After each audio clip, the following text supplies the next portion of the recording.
She was 7 months pregnant, alone, and abandoned in the middle of the desert by the only person she trusted. Hours passed. Then days, and just when it seemed like no one would come, a stranger rode into view. But who he was and why he stopped would change the course of her life forever. Thank you so much for watching and for all your comments. Let me know at the end if you liked the story, and where you're watching from and why you're following this. The desert sun beat down mercilessly on Martha Wilson as she stood by the side of the dusty road, her trembling hand shielding her eyes from the glare. At 22 years old, she found herself 7 months pregnant, alone, and abandoned by her own brother in the middle of nowhere in Arizona Territory.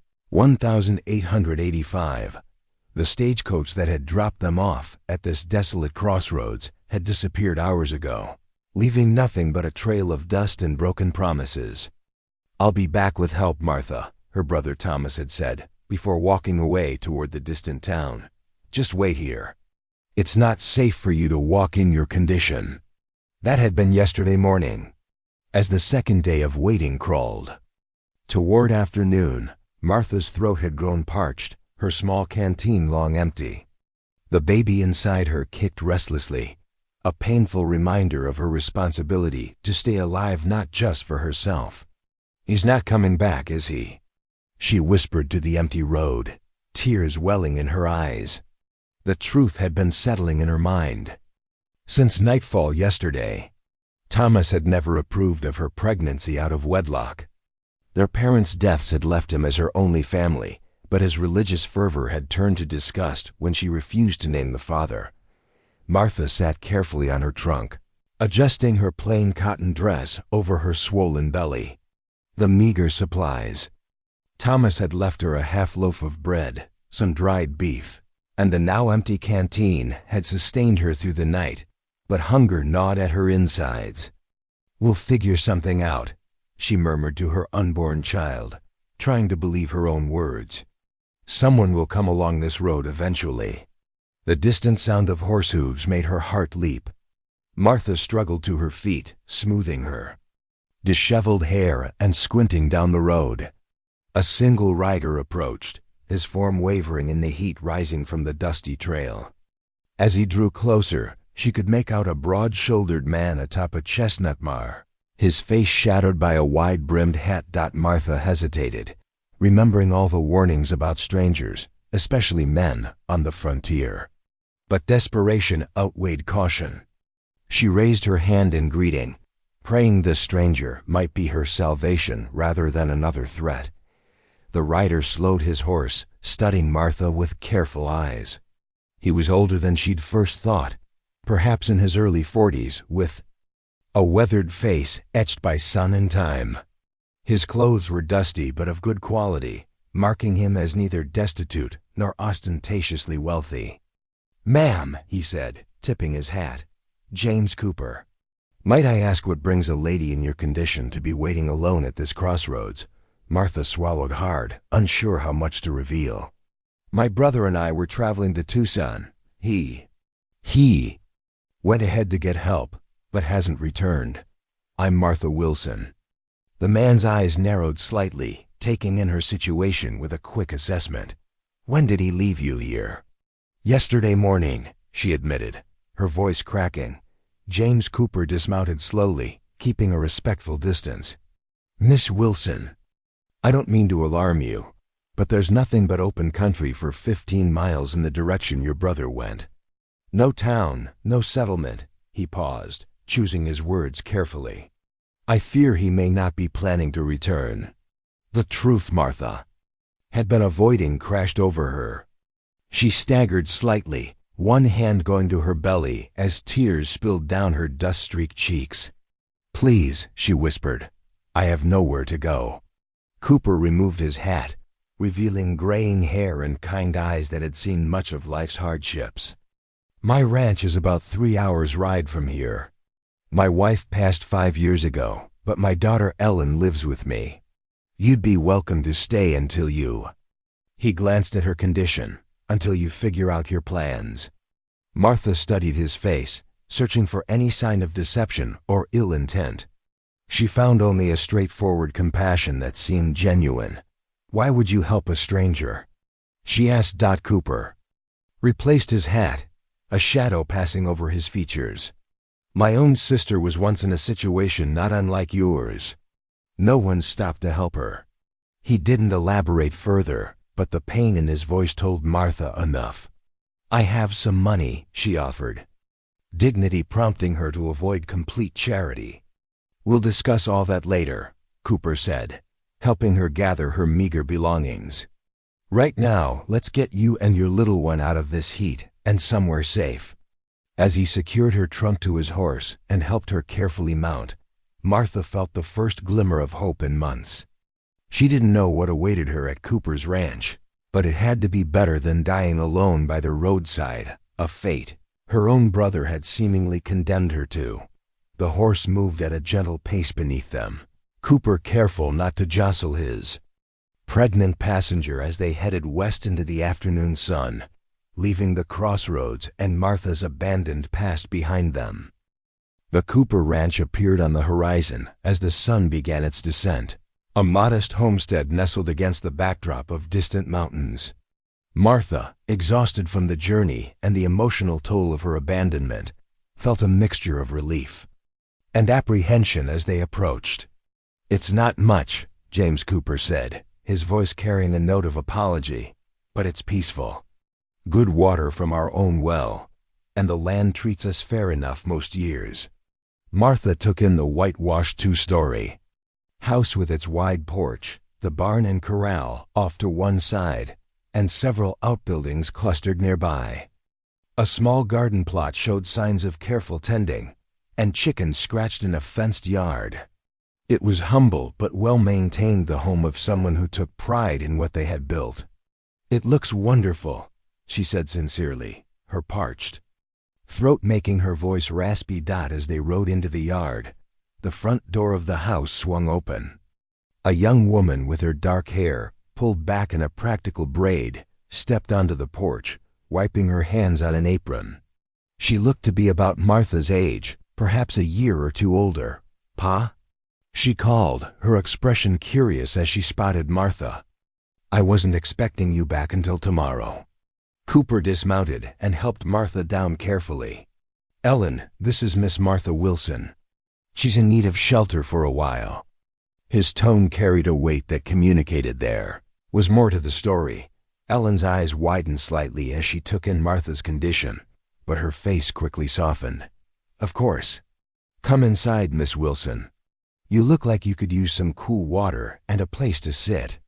The interior of the Cooper home was simple but comfortable, with handmade furniture and colorful quilts adding warmth to the practical space.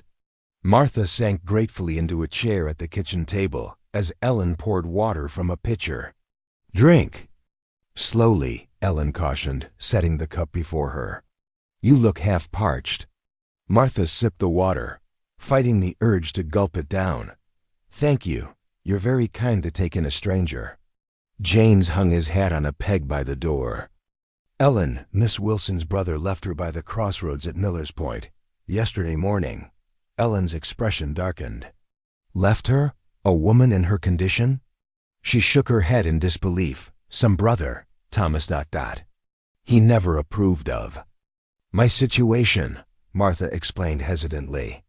"After our parents died of influenza last winter, he was all the family I had left. He agreed to take me to Tucson, where I have a distant cousin, but I think he changed his mind about helping me." "Well, you're welcome here until after the baby comes," Ellen said firmly, exchanging a look with her father. "We have a spare room upstairs. It's small, but it's private." "I can't impose on your generosity without contributing something," Martha insisted. "I have some money saved, and I'm skilled at sewing and household tasks. At least, those I can still manage." She gestured ruefully at her swollen belly. James nodded. "We'll work something out that's fair. For now you need rest and regular meals." He turned to his daughter. "Ellen, can you get the room ready while I bring in Miss Wilson's trunk?" As Ellen hurried upstairs, Martha felt overwhelmed by the unexpected. "Kindness, Mr. Cooper. I don't know how to thank you." "James, please," he corrected gently. "And there's no need for thanks. Out here, we have to look after one another. The land is unforgiving enough without humans adding to the cruelty." He paused, studying her with kind eyes. "If you don't mind my asking, what were your plans once you reached Tucson?" Martha twisted her hands in her lap. "My cousin runs a boarding house. She offered me work and a place to stay until ... after. Then I would need to make arrangements." She didn't elaborate on what those arrangements might be, but the implication hung in the air. Many women in her position were forced to give up their babies. James nodded thoughtfully. "Life has a way of taking unexpected turns. Sometimes what seems like disaster leads us where we needed to go all along." He spoke like a man who had weathered his own storms and found wisdom in their aftermath. That evening, after a simple but nourishing meal, Martha sat on the porch with Ellen while James tended to evening chores in the barn. The desert sky blazed with stars, and a cool breeze offered relief from the day's heat. "How long have you and your father lived here?" Martha asked, rocking gently in a handmade chair. Ellen's face softened with affection. "Pa built this place when I was just a little girl. My mother was alive then. We came west from Missouri after the war, looking for a fresh start." She pointed to a small fenced area beneath a mesquite tree. "Ma's buried there. She died of fever when I was 17. "I'm sorry," Martha said softly. "It must have been difficult for you both." Ellen nodded. "It was. Pa threw himself into working the ranch. I took over running the household. We've managed, the two of us." She glanced at Martha. "Do you mind if I ask about the baby's father?" Martha tensed slightly, but found she wanted to share her story with this straightforward young woman. "He was passing through our town in Kansas. David was his name, handsome, well-spoken, full of stories about places I'd only read about. He promised to send for me once he was settled in California."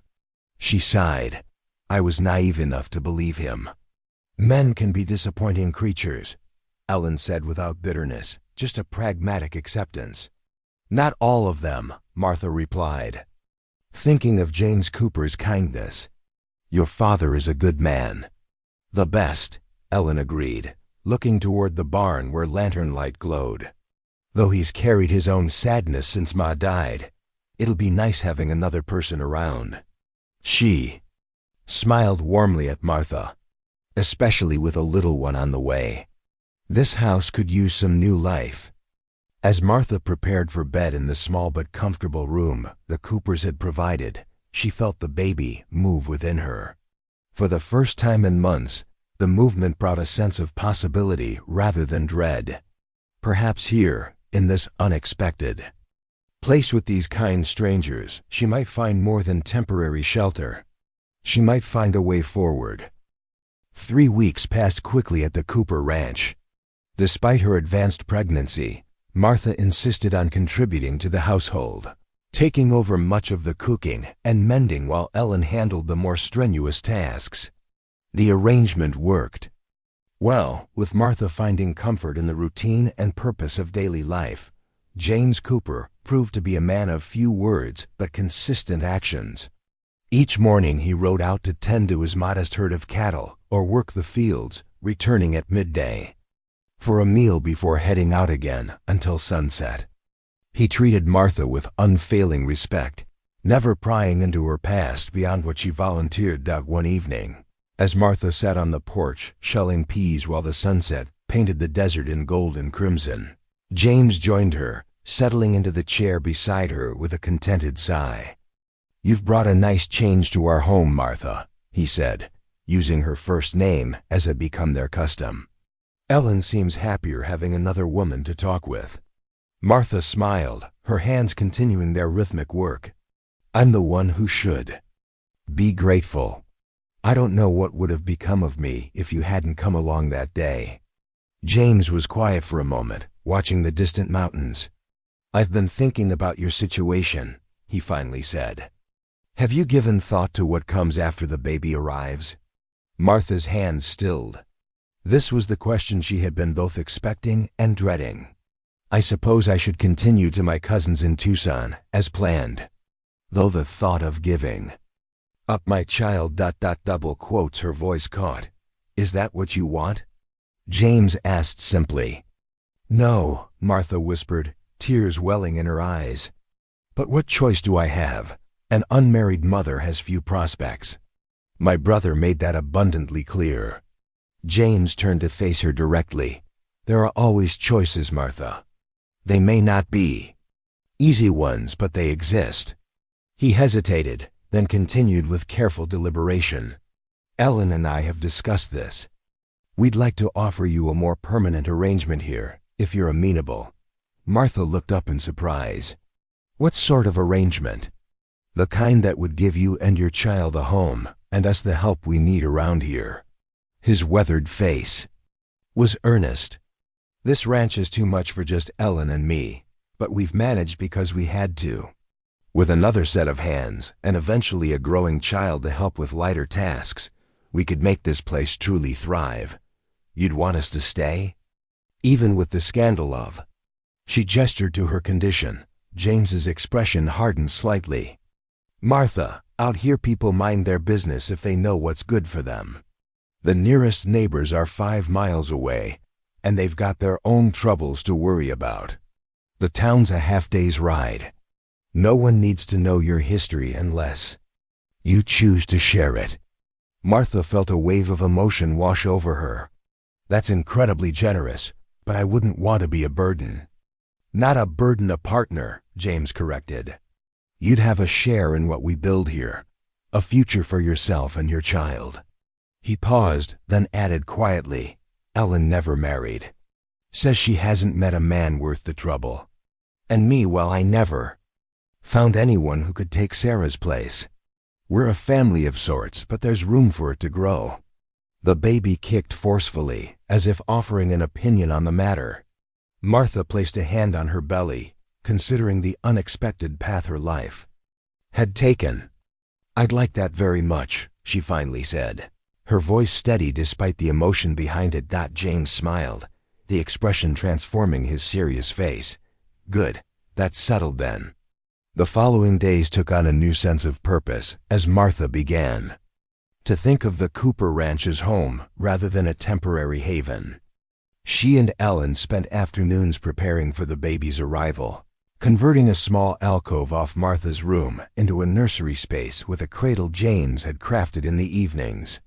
My father made this for me when I was born, Ellen explained, as they lined the cradle with soft blankets she had stored away.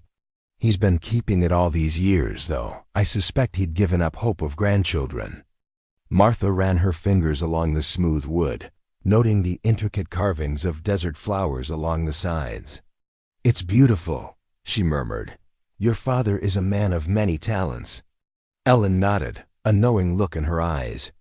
Pa's a special kind of man. They don't make many like him anymore. As her time grew closer, Martha found herself increasingly drawn to James's steady presence.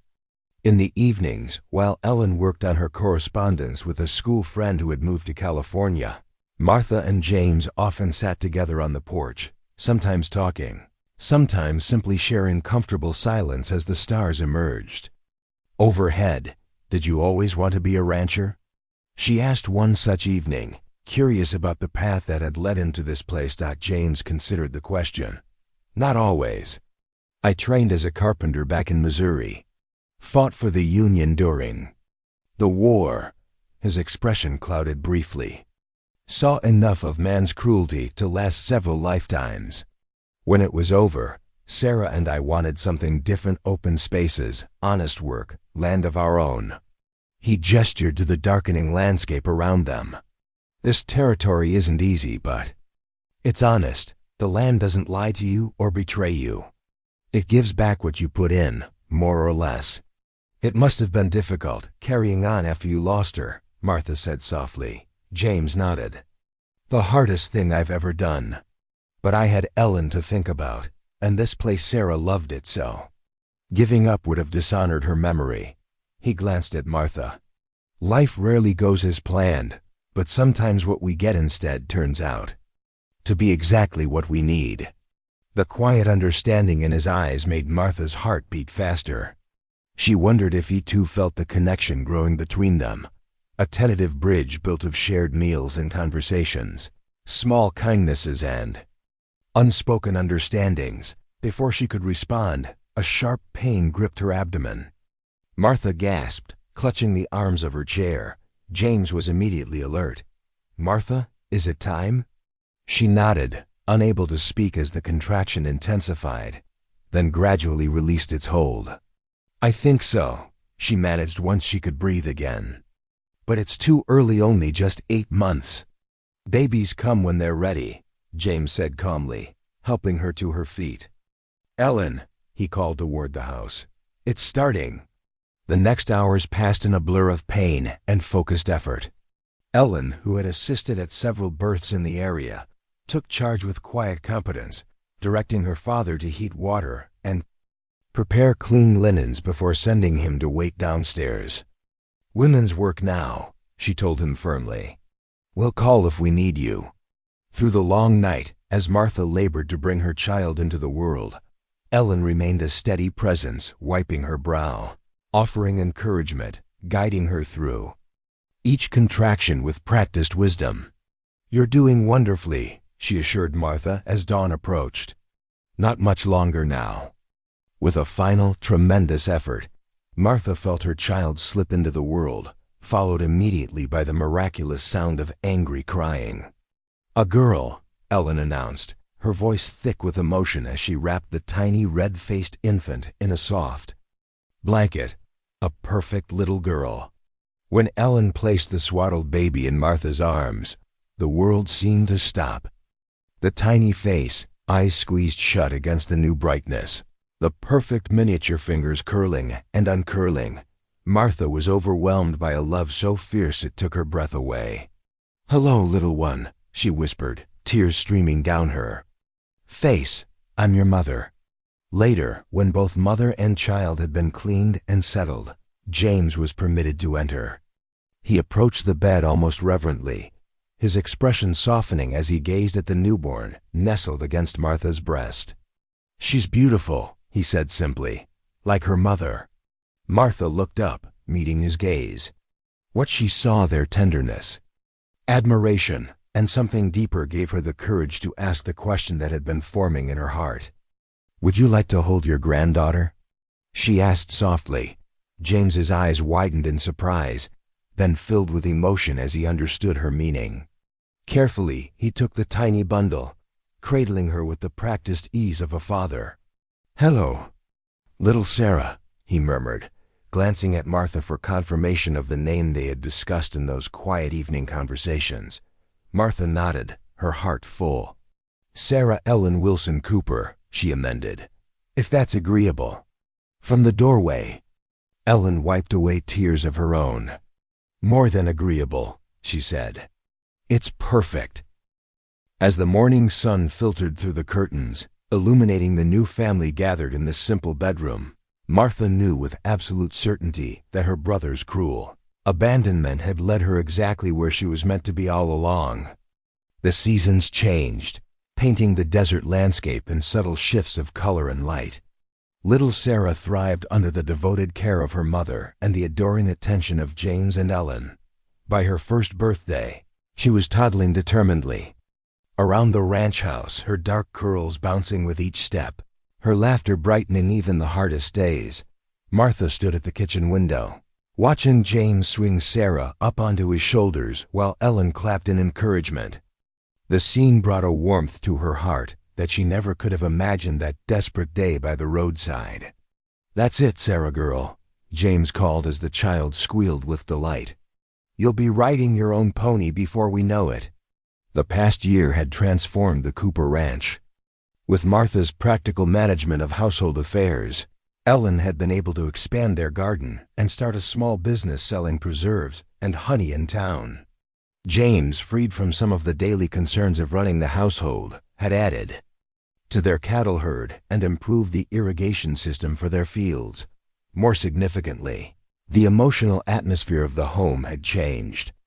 What had once been a place maintained by duty and necessity had become a home filled with purpose and joy. The bond between Martha and James had deepened gradually, evolving from gratitude and respect into something neither had expected to find. At this stage of their lives, they had not rushed. James was too honorable, and Martha too aware of her vulnerable position to mistake gratitude for deeper feelings. But as months passed, their evening conversations on the porch had grown longer, their shared glances more meaningful. By the time Sarah was 6 months old, they had acknowledged the truth neither could deny. They had found in each other not just companionship, but love. On a crisp autumn evening 3 months ago, James had formally asked for her hand, offering not just his name but a legal adoption for Sarah, ensuring the child would have every right as his heir.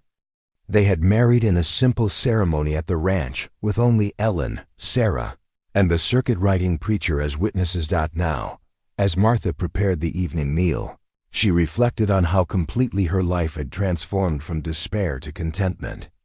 The sound of approaching horses interrupted her thoughts. Wiping her hands on her apron, she stepped onto the porch. Shading her eyes against the setting sun, 2 riders approached, one leading a pack-horse laden with supplies. As they drew closer, Martha's heart stuttered in her chest. She recognized the set of the shoulders, the distinctive way of sitting a horse. "James," she called, her voice tense. "We have visitors." James joined her on the porch, Sarah still perched on his shoulders. "Who is it?" he asked, but his question was answered as the riders drew up to the hitching post. Thomas Wilson removed his hat, looking up at his sister with an expression caught between shame and defiance. "Martha," he said, his voice carrying across the yard, "I've been searching for you." James lifted Sarah down, handing her to Ellen, who had appeared in the doorway. "Take her inside," he said quietly. Ellen nodded, understanding the seriousness of the moment. Martha descended the porch steps slowly, James at her side. She had imagined this moment countless times during her early months at the ranch, confronting her brother, demanding explanations, unleashing her hurt and anger. But now, facing him, she felt only a strange calm. "Hello, Thomas," she said evenly. "This is my husband, James Cooper." Thomas's companion, a thin man with a nervous demeanor, remained mounted, watching the exchange with evident discomfort. "Husband?" Thomas repeated, glancing between them. "I see you've landed on your feet then." "No thanks to you," James said, his tone controlled but steel-edged. "You left your sister to die." Thomas flushed. "I came back," he protested. 3 days later you were gone. I've spent months tracking you down." 3 days, Martha echoed. "You left a pregnant woman alone in the desert for 3 days and expect credit for returning." "I needed time to think," Thomas said defensively. "To pray about the situation. Our parents would have been devastated by your condition, your sin." "Enough," James interrupted, his voice dangerously quiet. "You've said your piece. Now state your business and be on your way." Thomas straightened. "I've come to make amends. Our cousin in Tucson told me you never arrived. I feared the worst until I heard rumors in town of a pregnant woman taken in by a rancher." He looked at Martha imploringly. "I was wrong, sister. The Lord has convicted me of my hard-heartedness. I've come to offer you a place in my home." Martha stared at her brother, scarcely believing what she was hearing. "You abandon me, leave me to die, and now expect me to simply forgive and forget?" "The Bible teaches forgiveness," Thomas said stiffly. "It also teaches thou shalt not kill." James observed coldly. "Which is exactly what you intended when you left your sister without adequate supplies or protection." Martha laid a restraining hand on James's arm. "I have forgiven you, Thomas," she said quietly. "Not because you deserve it, but because holding on to that anger wasn't good for me or my daughter." "Daughter?" Thomas's expression changed. "The child lived then." "My niece, my daughter," Martha corrected firmly. "Sarah is legally James's child now." You forfeited any claim to family the day you left me by that roadside. Thomas's companion finally spoke up. Mr. Wilson, perhaps we should continue to town as planned. This isn't going as you expected. Who is this? Martha asked, studying the nervous man. Reverend Clark, Thomas replied.